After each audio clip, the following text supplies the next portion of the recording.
प्राचीन काल की बात है। एक नगर में एक अत्यंत गरीब ब्राह्मण परिवार रहता था।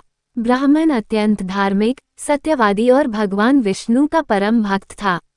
वो हर गुरुवार को पीले वस्त्र धारण करता, भगवान विष्णु और बृहस्पति देव की विधिपूर्वक पूजा करता और व्रत रखता था। परंतु गरीबी इतनी थी कि कई बार परिवार को एक समय का भोजन भी नसीब नहीं होता था। ब्राह्मण की पत्नी को ये गरीबी सहन नहीं होती थी। वो अक्सर अपने पति से कहती, आप इतने व्रत पूजा करते हैं, फिर भी हमारे घर में धन क्यों नहीं आता। एक दिन उसने गुस्से में आकर गुरुवार का व्रत तोड़ दिया और पीले वस्त्र भी पहनने से मना कर दिया।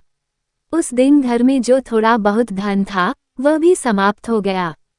घर में क्लेश बढ़ने लगा और दुख और भी गहरे हो गए। कुछ समय बाद एक दिन एक वृद्ध ब्राह्मण पीले वस्त्र पहनकर उनके घर आए। उन्होंने कहा, मैं बृहस्पति देव हूँ। जब तक तुम गुरुवार व्रत का पालन करते थे, तुम्हारे घर में सुख शांति बनी हुई थी। व्रत छोड़ते ही दुर्भाग्य ने प्रवेश कर लिया। ये सुनकर ब्राह्मण और उसकी पत्नी दोनों भयभीत हो गए। उन्होंने क्षमा मांगी और पुनः गुरुवार व्रत रखने का संकल्प लिया। उसके बाद दोनों ने पूरे श्रद्धा और नियम से गुरुवार व्रत रखना शुरू किया।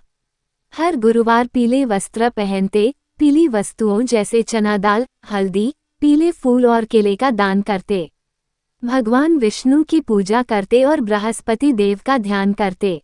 धीरे धीरे उनके जीवन में बदलाव आने लगा। घर में धन आने लगा, क्लेश समाप्त हो गए और परिवार सुखी हो गया। एक समय ऐसा आया कि वही ब्राह्मण परिवार नगर के प्रतिष्ठित लोगों में गिना जाने लगा। पत्नी को भी अपनी गलती का एहसास हुआ और उसने आजीवन गुरुवार व्रत का पालन करने का प्रण लिया। उन्होंने ये व्रत केवल अपने लिए ही नहीं, बल्कि दूसरों को भी इसके महत्व के बारे में बताना शुरू किया।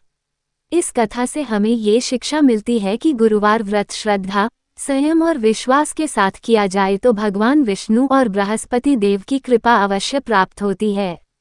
यह व्रत जीवन में धन, विद्या, सुख शांति और वैवाहिक सौभाग्य प्रदान करता है। जो भी व्यक्ति सच्चे मन से गुरुवार व्रत रखता है, उसके जीवन के कष्ट दूर होते हैं और उसके घर में सदैव सकारात्मक ऊर्जा बनी रहती है।